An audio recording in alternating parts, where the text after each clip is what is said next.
Now, it is 5:15. I think if you want to, and this is your choice and totally your choice, we can take a few minutes for questions because there is plenty of time before our next meeting, if you would like. Yes? I have several of these that you may Yes.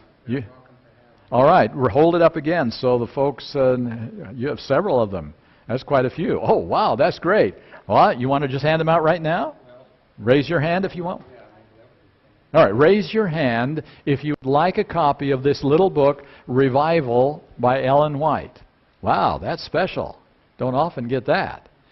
And there's a very good study that relates to our lesson quarterly this year. Thank you, Pastor.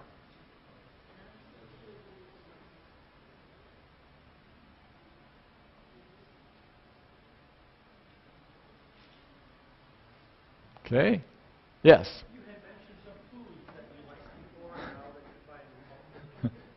A simple example, the simplest of all examples, is a few years ago, we decided as a family that we would replace, I just shut my mouth around here. This is not the place to talk about milk. Ooh. But I will say it. We decided to change to various types of non-dairy milk. And so for a while that was kind of, well, is this really tasting like it should, and we were a little skeptical. A couple of years went by, and by accident I was given a glass of milk. And I drank it, and I said, whoa, that's ugly. I don't like that. And finally they told me it's regular milk, and which had been a very staple part of my diet all the way growing up, and that had been the way it was. And all of a sudden, for some odd reason that I can't explain, it was distasteful to me. And that's just a sample of what I'm talking about. But just, things that were attractive before. Now, there are still some things that are still very attractive to me that I just have to say no and walk by them. But there are things which go away. And every one of us is different in that area. Okay. Did I survive the milk problem here? Okay. Anyone else? Or you want to take a little break? Yes? I know that I remember reading that she said that meat eating is not yeah. I want to say salvation issue, but is that... All right, now there's a key issue here. The question of meat eating in the writings of Ellen White. She never said at all that a person cannot be saved if they eat meat. She never said that. And so that's not the issue. Clean meats are what the Bible specifies. Vegetarianism is what the Bible recommends. There's a difference between the two categories. What she said is very important. And again, remembering again for those of you who were here last night, final atonement issues are different from normal pre-final atonement issues. Abraham ate meat. All the patriarchs ate meat. Jesus ate meat. We don't know how much, but he did. All the people down through the line of Martin Luther and others, all of them ate meat. And they, without any question at all, will find salvation. Without any question. But when we come to the final atonement, and we are in the position in which God is calling us to a level that no other group of people has ever been called to in the history of this world, and that is to fully represent God. When the sanctuary is closed, there is no more forgiveness of sins, and God's people must be so pure and so holy and righteous in His sight that Satan can't find anything in them by which he can deceive them ever again. That they will die rather than to sin. Ellen White makes a key point that unless the victory has been gained over the appetite, it can never be gained over temper and all of the other things that we fight against on a daily basis. That appetite is one of those controlling factors which is so deeply ingrained in us that is a fallen part of our nature. Remember what was the first battle that Jesus had to fight before He began His 3.5-year ministry? It was over the issue of appetite. 40 days of fasting. 40 days of fasting to make sure that appetite was totally under the control of the Holy Spirit. And so this whole area in which Ellen White makes some very strong statements fall into this category. not of the salvation issue, but of the preparation for the final events and the seal of God and the close of probation. She says, among those who are preparing for translation, meat eating will be done away. She doesn't say you can't be saved without it. But she says for those who are making this final push, this final preparation, this final heart surrender that will lead them to the place where they can stand when there's no mediator in the courts of heaven, meat eating is going to be a serious obstacle to that relationship with God. And then she goes into some even stronger statements. For those people, she says, not 1 ounce of flesh food will enter their stomachs. She always puts it in that category. She doesn't put it in the must, but the will be done away, will be removed. And so that's the category she's talking about as something which is very important in this final demonstration of the character of God. That's really good. I'm kind of getting away from that a little bit, and that makes a lot of sense. I wasn't here last night, so... Okay. Final atonement issues are different than Martin Luther's day or even the time in which Christ lived. Would you say that she struggled with that? She does. Did she ever struggle with that? In those early days, after she got those first visions about health reform, and she began to share them with other people, and she would come to the dinner table and she would instruct her cook not to have any meat on the table, and she would come to the table and see the vegetables all spread out on the table, and she would turn away and walk away disappointed and just not be able to sit down and eat anything at all because there was nothing there. And finally she had to say to herself, "Stomach, you will eat this food." And she sat down and ate the vegetables. So it was a difficult struggle for her, and sometimes she lapsed back. Sometimes she slipped, just as... I guess I'm thinking more of at the end of her life. At the end of her life. No, not to my knowledge, not at the end of her life. I have seen no credible evidence that at the end of her life she lapsed back into that experience. She did have some articles of butter and cream on her table for those who wanted them. Apparently she did not participate in those during the later years of her life, but she allowed others in her family to have them if they wanted them. So she was, as best I can tell, a vegan at the end of her life. And I don't know, I would put it in the category of her struggle from about the years 1860, maybe through 1880 or so. Those are the years she struggled with the question of meat eating. She didn't have an easy way any more than any of us.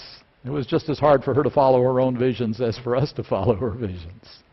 Okay, anyone else? Yes, Kay?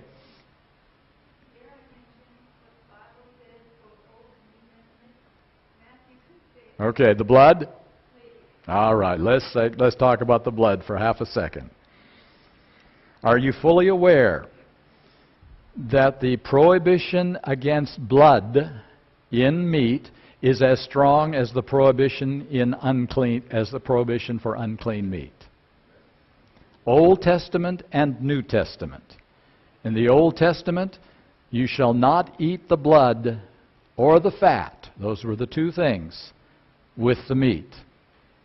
And you're fully aware, aren't you, that the Jewish way of killing meat is still the same today as it was back then? Kosher slaughter. They drain the blood before the meat is allowed on the tables of any good Jewish family. And so the key point in all of this is that one of the reasons for them taken into captivity in Jeremiah's time was their violation of this principle: idolatry and the use of blood. And in the New Testament, when they come to this great New Testament council in Acts chapter 15, and they agree on the very minimal things that Gentiles would have to do, because that's the great issue. Do Gentiles need to follow all the Jewish laws? Do they need to be circumcised? Do they need to do all those things? The ruling is none of those things matter anymore except 4 things. Do you remember the 4 things? Fornication, am I right? Was not the first one? And idolatry, and blood, and things strangled, which the last 2 are pretty much the same, because the blood is kept in. Those are the minimal things which Gentiles, you and me, need to agree to if we are going to be part of spiritual Israel. None of the other things matter anymore. None of the feast days, none of the ceremonies, none of the circumcision is gone. It's now circumcision of the heart. But those four things are agreed to by the Holy Spirit's leadings as the minimal level of agreement that we would have with the Jewish rituals of the Old Testament. So it is as much a New Testament principle as it is an Old Testament principle, and almost all Christians have completely forgotten or ignored that. It just doesn't come across their radar screen. And so the reality is that blood in the flesh of animals is as serious a problem as unclean animals according to the Bible. Even Adventists haven't quite understood this one very clearly. And it needs to be carefully thought through that this is a principle of the Bible just as much as fornication and idolatry. Okay? Yes, Matthew? The two reasons that blood was to be removed. The first reason was a health issue because all the really nasty impurities in meat Yep. are contained in the uric acid, which is in the blood, which is in all of that. And so by removing the blood, you're making it much less of a health Yes. risk than you would otherwise. And so that's why when we go to the store to get any meat and we cook it really good at home so that there's no blood in it, you're not actually solving any problems. You're maintaining all of the impurities inside there. You've just cooked off the watery parts of the blood that are the obvious signs of blood. So you can't just cook it down to make it healthy. It actually has to have the blood removed at the time of slaughter in order for it to qualify as healthy blood-free meat. That's another one of the myths of Adventism, that you can just cook it enough and it'll be fine. Hmm. It's really well done. The blood It'll get rid of the trichinosis, but that's about it. And then, of course, the second issue of the no blood was the fact that you take away the blood and you're taking away most of the flavor Yeah. of the blood, because that's where most of the toxins are, that's where most of the flavor is. And so you're making meat a much less appetizing food source than it is with the blood in it. And so by doing so, at the time of the flood, when this was instituted, it was very clearly shown to Noah and the rest that this is something that you're not doing for fun, you're doing for survival. And that for that entire history of the Bible and going into the New Testament, it was intended always to be something you did because you needed to, Yep. not because that was the delicacy that you most wanted to have on your table. And so it is another issue of, again, we're completely ignoring the rules of the Bible so that we can have the flavor of what we're eating. The Jewish kosher meat, before they eat it, is so heavily spiced that Yeah. it's pretty much unrecognizable compared to the way it really tastes. Yes, I hear that the Jews are very good at the spices because they've got. There's two different issues here. The health issue as well as the fact that meat is not supposed to be our designated food source. It is something necessary for survival. The necessary for survival thing, remember, throughout the Bible, they did not have refrigeration in any significant way. You'd have to dry your food or to preserve it underground as long as you can in a shelter. You could keep it for a while, but they were not able to preserve the fruits and vegetables in any way close to the way we are able to do it. So meat was an essential part of survival back then. It was necessary, where today it just isn't. Okay? Ready to take a break? All right. It's 5:30.